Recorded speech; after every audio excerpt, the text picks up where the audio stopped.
Hello guys, my name's Ian and welcome to my review for It Chapter 2.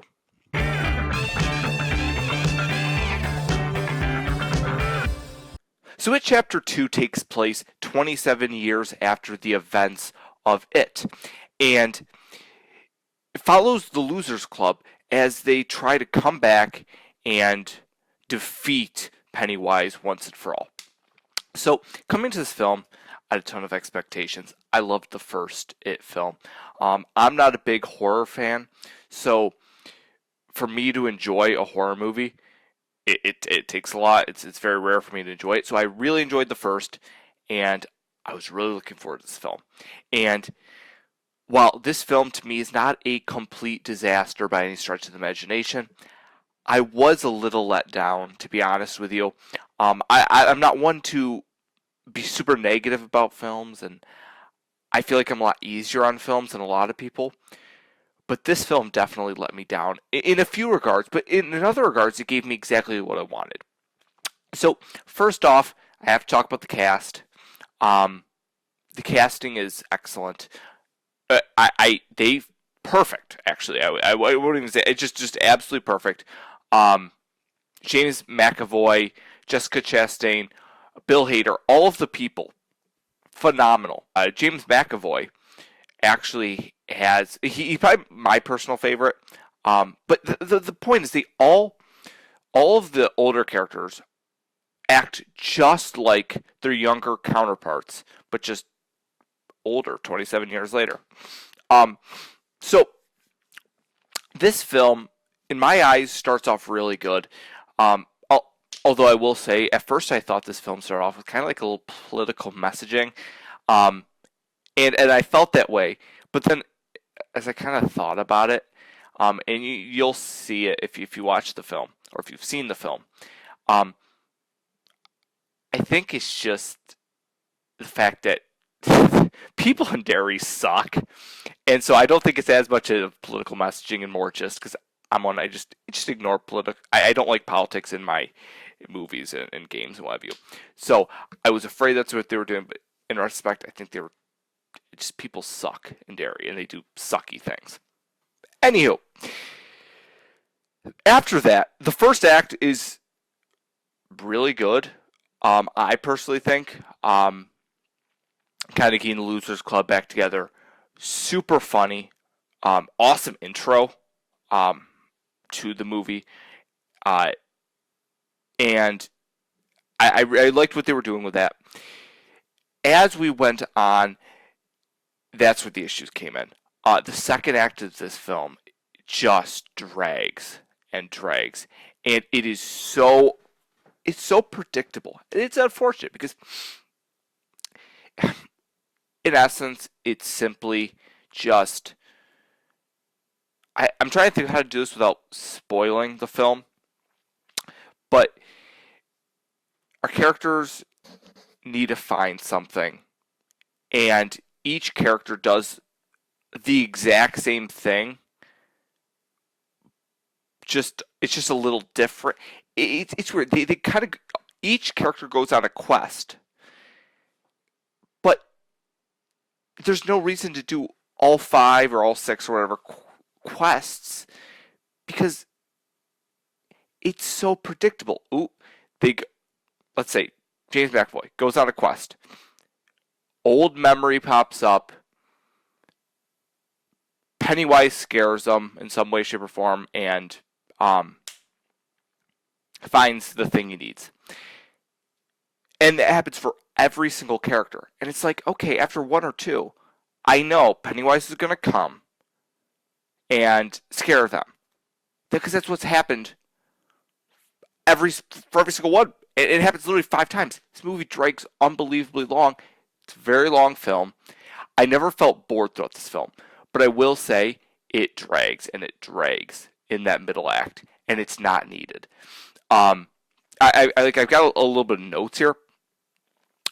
There's one thing that I loved in this film, and it's the subplot with James McAvoy's character, so Billy, and it's with this kid, and really good, and kind of has I a satisfying payoff, I guess you could say. Um, the subplot really good, and that was my favorite part of the film. But that brings me into the part of the film I disliked, and this film is hilarious, and it's like, wait, how's that an issue? Hilarious though, in kind of a bad way. It kind of reminds me of like a Thor Ragnarok. Bear with, I love Thor Ragnarok, but Thor Ragnarok or Shazam or A Last Jedi. And whereas Shazam can get away with excessive humor, Thor Ragnarok as well, because it is in this more upbeat thing. The humor takes so much away from the action of the film. And that's kind of what happened with like The Last Jedi. Like it's super intense, interesting moments, like with Luke and he throws the lightsaber over his shoulder. It would have been just really cool is if they didn't have Luke throw over the lightsaber over his shoulder and maybe hand the lightsaber back to Rey. That would have been an awesome scene. And instead it's kind of played off as a joke. So I feel the same way in this film. There's so many tense moments. And yet they're played off as a joke. Or a joke's thrown into this really tense moment. And it's like, is it possible to just give me like one tense moment in the first two acts of the film where a joke isn't thrown in, or two jokes, or three jokes, or four jokes? The jokes might land and they might be funny, but I kind of want a bit more of a serious moment, bit more serious moments throughout the film. And I feel like too often in this film, I think it's just played off as a joke, and that really frustrated me. And with that James McAvoy subplot, when it ends, it's a super serious, gritty moment, and then it just immediately cuts to jokes, jokes, jokes, and that's for everything. And thankfully, this film genuinely to me would have been 5 or 6 if they kept those tonal issues into the third act, but the jokes kind of lessened in the third act, and the movie got much more serious. But yeah, no, I was not a big fan of tonal issues. The jokes were hilarious, and I know that it sounds dumb to have an issue with that. I think I would have preferred serious moments over as many jokes. Keep some of it, of course, but not all of it. Third act was great. Honestly, was the redeeming factor of this film. I really enjoyed it. But my final big gripe with this film, and I know I've been mostly negative, is it wasn't very scary. And maybe that's just me, but I'll get scared from anything.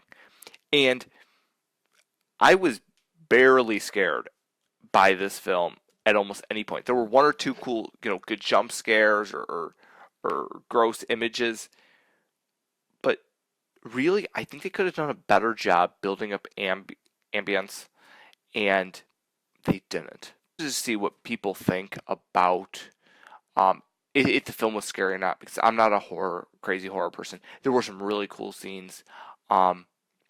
Two kind of cameos. One was a cameo that I noticed, and one was more of an Easter egg, which I really appreciated both of them, and it made my actually one of them I don't think a lot of the people at the theater realized the cameo, which I was shocked by.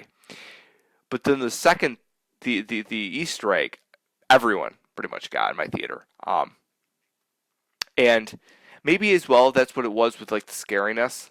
Was I'm in a theater, and not often when I do watch a horror movie, I'm alone, lights off, headphones on, watching it, on my TV. So obviously it's gonna be a little more scary when in your dark room. But overall, I did enjoy this film.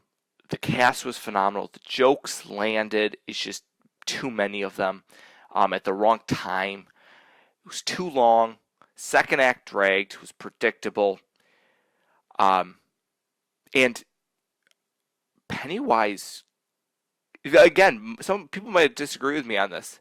Pennywise kind of takes a backseat in my eyes in this film, and that disappointed me. Because with the exception of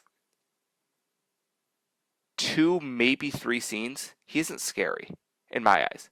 There's one scene in particular where Pennywise is horrifying, and it's my favorite part of the film, and it's this subplot with James McAvoy. But I don't know. I feel like the moments that were best were the moments that were trying to replicate what the first movie did so well. So overall, what would I give the film?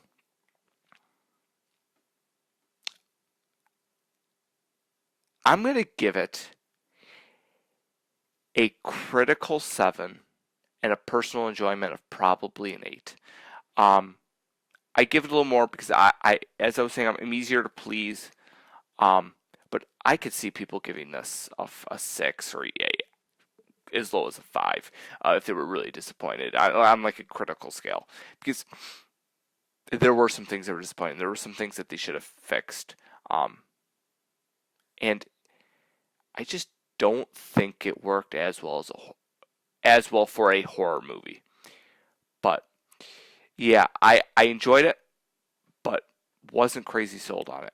All right, so thank you for watching. Seriously, tell me what you think in the comments, because I feel like some people might enjoy this. My theater seemed to really enjoy it, but I don't think people are going to enjoy it as much as the first one. I think the first one was just so good, and this one kind of, I think, fell off the deep end. Also tell me, is this how the books end? Because I didn't want to look that up. I probably should have before this review, but I didn't. Because they were talking a lot. Well, I won't get into that actually, but because this is not spoiler. But already, thank you for watching. Bye bye.